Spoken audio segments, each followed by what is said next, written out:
آیت نمبر 128 128 قال موسیٰ علیہ السلام نے کہا لقومہ، کس سے؟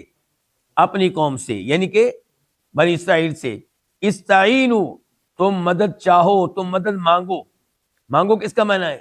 سین کا، جیسے ہم کہتے ہیں نا ایاک نعبد و ایاک نستعین، کیا معنی کرتے ہیں نستعین کا؟ مدد مانگتے ہیں، مدد چاہتے ہیں۔ ایسے یہاں پہ استعینوا، تم مدد مانگو۔ استعینوا یا عون سے ہے، عون کا معنی کیا ہوتا ہے؟ مدد۔ تو تم مدد مانگو باللہ، کس سے؟ اللہ سے۔ وَاصْبِرُوا، اور تم صبر کرو۔ ان الارض للہ، بے شک یہ زمین للہ، کس کی ہے؟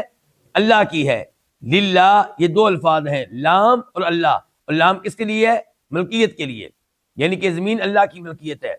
یورثو، وہ وارث بناتا ہے ہاں اس زمین کا، من یشاء، جس کو وہ چاہتا ہے، من عبادہ، اپنے بندوں میں سے۔ والعاقبۃ، اور انجام، اور یہاں پہ مراد کیا ہے؟ اچھا انجام۔ عاقبہ کا معنی اچھا انجام بھی ہوتا ہے، برا انجام بھی، لیکن جب اس پہ الف لام آ جائے تو پھر عام طور پہ اس کا معنی کیا ہوتا ہے؟ اچھا انجام۔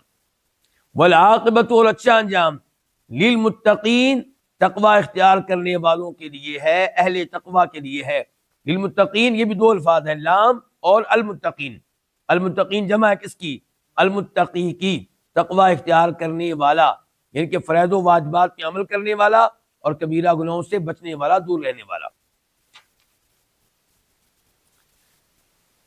اب جیسا کہ فرعون نے اعلان کیا تھا کہ ہم ان کے بیٹوں کو قتل کریں گے اور ان کی عورتوں کو زندہ رکھیں گے تاکہ ان سے خدمت لے سکیں، تو اس پہ عمل شروع ہو گیا۔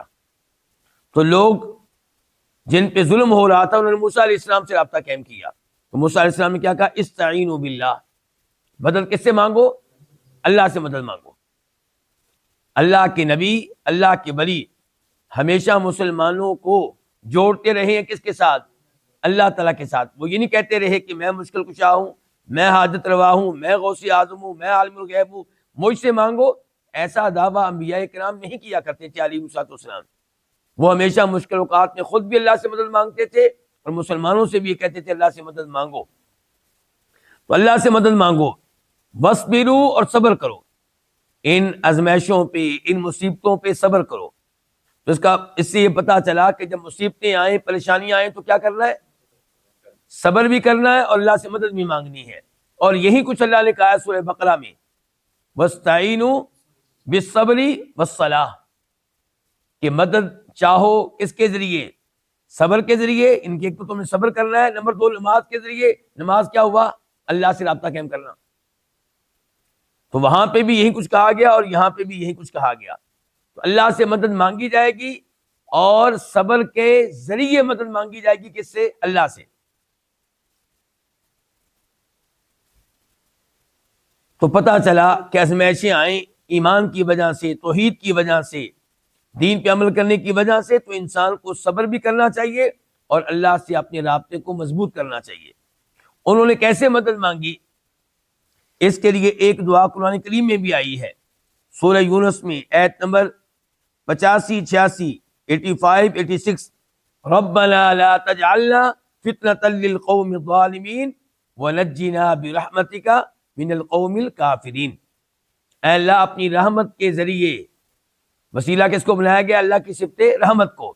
یا اللہ ہمیں نجات دے اس کافر قوم سے، اور ہم یہ دعا کرتے ہیں وسیلہ کس کو بنا رہے ہیں؟ تیری رحمت کو۔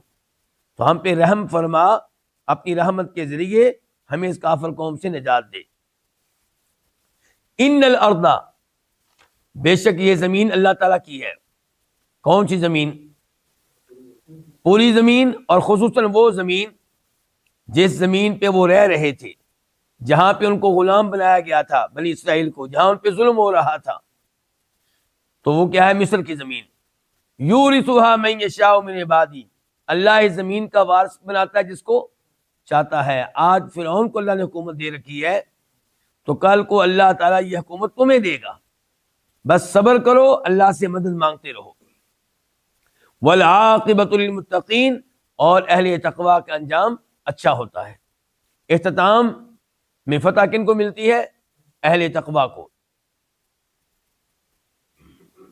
تو اس میں میرے اور آپ کے لیے سبق ہے کہ اگر آج ہم تکلیفوں میں ہیں، ازمائشوں میں ہیں، پریشانیوں میں ہیں، اہل غزہ، اہل فلسطین، دیگر مسلمان، تو انہیں یاد رکھنا چاہیے کہ اچھا انجام بہرحال مسلمانوں کا ہے، دنیا میں ورنہ کم از کم آخرت میں۔